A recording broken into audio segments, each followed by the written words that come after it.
Assalamualaikum warahmatullahi wabarakatuh. Waalaikumsalam warahmatullahi wabarakatuh. Selamat pagi semuanya. Pagi, Bu. Sebelum memulai pelajaran, silakan ketua kelas untuk memimpin teman-temannya untuk membaca doa. Marilah kawan-kawan, sebelum kita memulai pelajaran hari ini, ada baiknya kita membaca doa terlebih dahulu. Doa mulai. Doa selesai. Alhamdulillahirrahmanirrahim. Seperti biasa, kita akan melakukan absensi terlebih dahulu sebelum memulai pelajaran untuk mengetahui siapa yang tidak hadir pada hari ini. Yang pertama, Krista. Saya Bu. Ayu Alista. Saya Bu. Suci Wakina Nisti. Saya Bu. Oke, baik, hadir semua pada hari ini. Apakah sudah siap dengan pembelajaran hari ini, anak-anak? Siap, Bu. Oke, semangat sekali ya. Tentunya. Kalau sudah siap, sebelum Ibu melanjutkan pembelajaran, Ibu mau tanya dulu kepada kalian. Hari ini kita akan mempelajari materi tentang apa? Strategi mengatasi ancaman ideologi dan politik. Ya, kita akan mempelajari strategi mengatasi ancaman ideologi dan politik. Sebelumnya juga kita sudah belajar bentuk-bentuk ancaman di bidang ideologi dan politik ya. Nah, apa itu ideologi dan apa itu politik? Siapa yang bisa jawab? Silakan angkat tangan. Saya Bu. Ya. Ideologi kumpulan gagasan, ide-ide, keyakinan yang menyusuri sistematis yang mengangkut berbagai bidang kehidupan manusia. Ya, benar sekali. Ideologi adalah kumpulan gagasan atau ide-ide yang menyeluruh dan sistematis menyangkut berbagai bidang kehidupan manusia. Nah, ada yang tahu apa ideologi negara kita? Saya Bu. Ideologi negara kita adalah Pancasila. Ya, benar sekali. Ideologi negara Indonesia adalah Pancasila. Pancasila sebagai ideologi negara, sebagai sarana pemersatu bangsa untuk mencapai cita-cita yang dipegang teguh oleh negara kita, yaitu Indonesia. Selanjutnya, apa itu politik? Politik adalah strategi untuk meraih kesuksesan atau memutuskan suatu menurut Aristoteles dalam teori klasik. Politik adalah usaha ditempuh warga negara untuk mewujudkan kebaikan bersama. Ya, politik bisa disimpulkan strategi untuk meraih kekuasaan atau memutuskan sesuatu. Nah, selanjutnya pentingnya kita mempelajari strategi mengatasi ancaman ideologi dan politik ini untuk membantu menyasar setiap aspek dan ancaman di bidang ideologi dan politik. Sebagai generasi penerus, kita bertindak secara terukur agar memperoleh hasil yang maksimal. Nah, setelah membahas materi ini, kita diharapkan dapat menjelaskan, menguraikan, menganalisis apa saja strategi Indonesia dalam menghadapi ancaman ideologi dan politik. Baiklah, selanjutnya kita masuk ke materi tentang strategi mengatasi ancaman ideologi dan politik. Nah, ideologi dan politik tidak dapat dipisahkan dari unsur pembentukan suatu negara. Negara yang memiliki ideologi tentunya akan memiliki ketahanan terhadap ancaman yang datang baik dari dalam maupun dari luar. Bagaimana strategi bangsa Indonesia menghadapi ancaman ideologi dan politik itu? Yang pertama, mendukung pengembangan politik yang demokratis. Contohnya seperti pemilu, kebebasan menunjukkan pendapat, lembaga perwakilan, partai dan partisipasi politik, dan adanya pergantian kekuasaan secara periodik. Yang kedua, memberikan pengetahuan politik terhadap masyarakat sipil. Yang ketiga, memerintahkan segenap lembaga politik dalam negeri untuk menjalankan fungsi dan perannya secara benar. Yang keempat, menjalankan pemerintahan yang bersih, adil, dan berwibawa untuk memperkuat kepercayaan rakyat dan memperkuat persatuan bangsa. Selanjutnya yaitu memperkuat kedudukan Indonesia di mata hukum dan politik internasional. Sampai di situ, apakah ada yang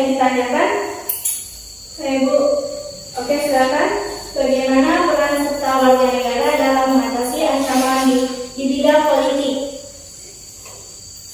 Ada yang bisa jawab dari pertanyaan Agalista? Oke, Ibu akan jawab ya. Bagaimana peran serta warga negara dalam mengatasi ancaman di bidang politik? Nah, yang pertama, penegakan supremasi hukum yang dijelaskan tadi. Hukum Indonesia untuk mewujudkan keadilan dan kesetaraan hukum. Yang kedua, mengembangkan demokrasi dalam dunia politik supaya memberikan hak dan kebebasan untuk memilih pemimpin yang tepat. Yang ketiga, yaitu menegakkan pemerintahan yang bersih agar memperkuat kepercayaan rakyat terhadap sistem pemerintahan yang ada. Oke, baik, Ayu, aku sudah mengerti dengan jawaban Ibu tadi? Ngerti, Bu. Nah, selanjutnya, apakah ada pertanyaan selanjutnya? Ya, Bu. Oke, silakan. Bagaimana pengalaman Pancasila sebagai subjek dan objektif? Bagaimana pengamalan Pancasila sebagai subjektif dan objektif? Pengamalan Pancasila yang subjektif itu berkaitan dengan realisasi dalam bentuk peraturan perundang-undangan negara. Nah, seseorang tersebut akan menjadi baik di dalam masyarakat sesuai dengan pengamalan Pancasila. Nah, kalau pengamalan Pancasila yang subjektif itu berkaitan dengan pelaksanaan pribadi, kesadaran diri sendiri, yaitu kesadaran, ketaatan, dan kesiapan untuk mengamalkan Pancasila itu sendiri dalam kehidupan sehari-hari. Nah, apakah sudah mengerti? Ngerti, Bu. Oke, baiklah. Selanjutnya yaitu sebelumnya Ibu sudah share video pembelajaran di WA Group kan?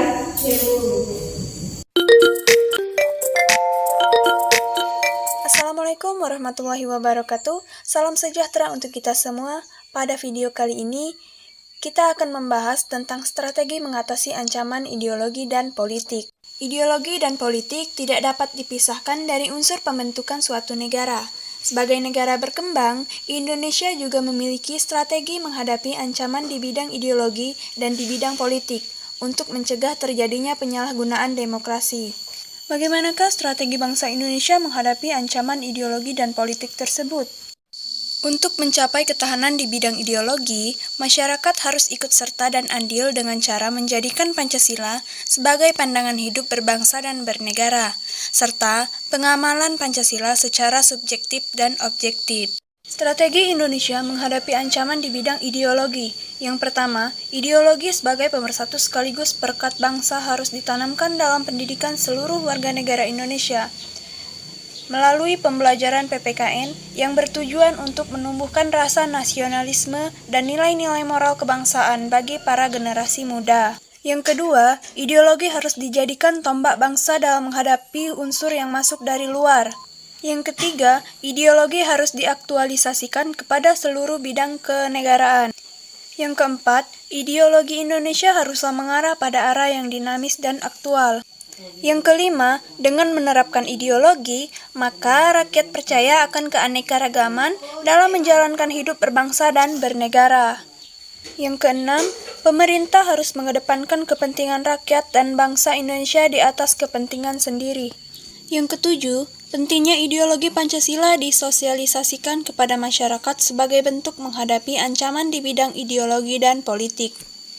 Pentingnya ideologi Pancasila disosialisasikan kepada semua warga negara tanpa terkecuali. Tidak hanya siswa atau orang berpendidikan saja yang harus tahu mengenai pentingnya ideologi, tapi semua warga negara bahkan yang tidak merasakan pendidikan pun harus paham fungsi ideologi tersebut.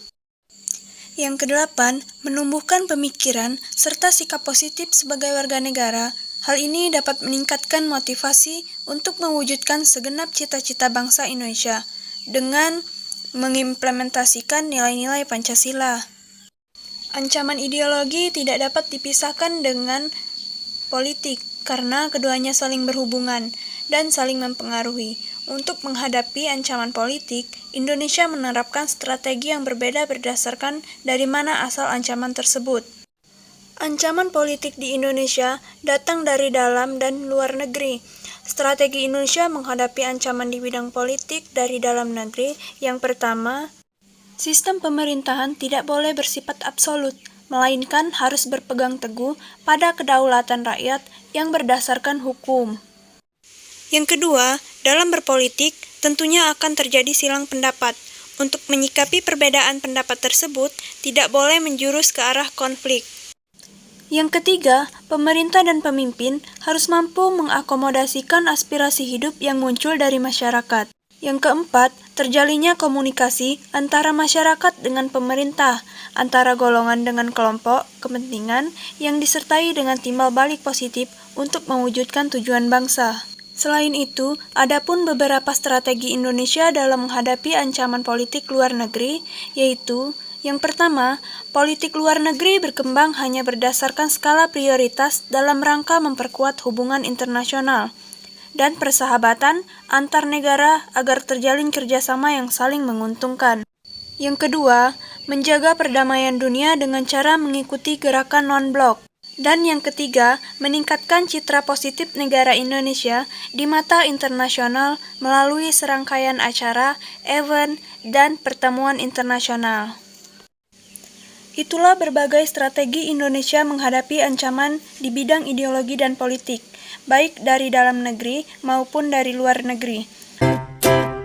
Selanjutnya, silakan kalian ingat kembali tugas kalian, analisislah apa saja peran kalian dalam menghadapi ancaman ideologi dan politik, dan strategi apa saja yang bisa kalian sarankan untuk mengatasi ancaman ideologi dan politik tersebut. Silakan dikerjakan tugasnya. Jika sudah selesai, silakan maju ke depan untuk menyampaikan hasil analisis kalian. Oke, siapa yang maju? Saya, Bu. Oke, silakan Ayu menyampaikan hasil analisisnya. Hasil analisis saya mengamalkan sikap kepedulian terhadap sesama di lingkungan sekitar, memelihara kekurangan dan semua warga masyarakat, selalu memupuk rasa persatuan dan kesatuan, dan menjaga agar bangsa Indonesia menjadi negara yang kuat dan tangguh, melaksanakan Pancasila dan Undang-Undang Dasar Negara Republik Indonesia. Oke, silakan. Selanjutnya, saya Bu. Oke, silakan Rizka maju ke depan. Analisis saya melaksanakan nilai Pancasila seperti sikap toleransi terhadap agama lain, saling tolong-menolong dan tidak diskriminasi, berani menyuarakan kebenaran untuk mempertahankan keadilan, melestarikan budaya Indonesia seperti baju adat, tarian, adat, bahasa, alat musik, dan lain-lain dalam kehidupan sehari-hari. Oke, baik, silakan. Selanjutnya, siapa lagi? Oke, Suci Dinasti, silakan. Hasil analisis saya, bangsa menjadi warga negara Indonesia turut menjadi bagian dari pewaris budaya, lebih mengenai budaya dari etnis lain dan mengutamakan identitas bangsa serta mengharumkan nama bangsa melalui prestasi dan melaksanakan kewajiban dan kehormatan hak orang lain. Oke, baik, terima kasih. Kalian semua sudah menyampaikan hasil analisisnya. Selanjutnya, silakan mengumpulkan hasil analisisnya dan membuat resume tentang strategi mengatasi ancaman ideologi dan politik.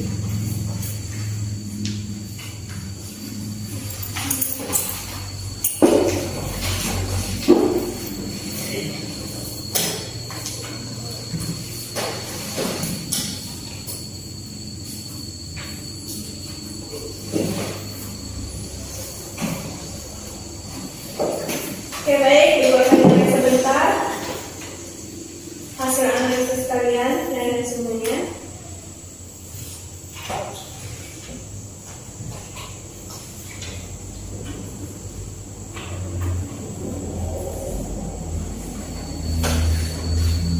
Silakan bukunya diambil.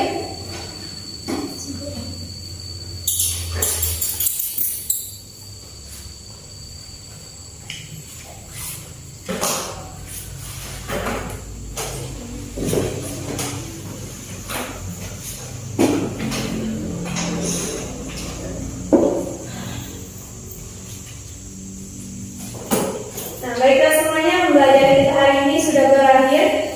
Selanjutnya, untuk mengakhiri pembelajaran hari ini, mari bersama-sama kita semua mengucap Alhamdulillah. Alhamdulillah. Sampai di sini. Apabila ada salah kata, Ibu mohon maaf. Pada Allah Ibu mohon ampun. Ibu akhiri, wassalamualaikum warahmatullahi wabarakatuh. Waalaikumsalam warahmatullahi wabarakatuh.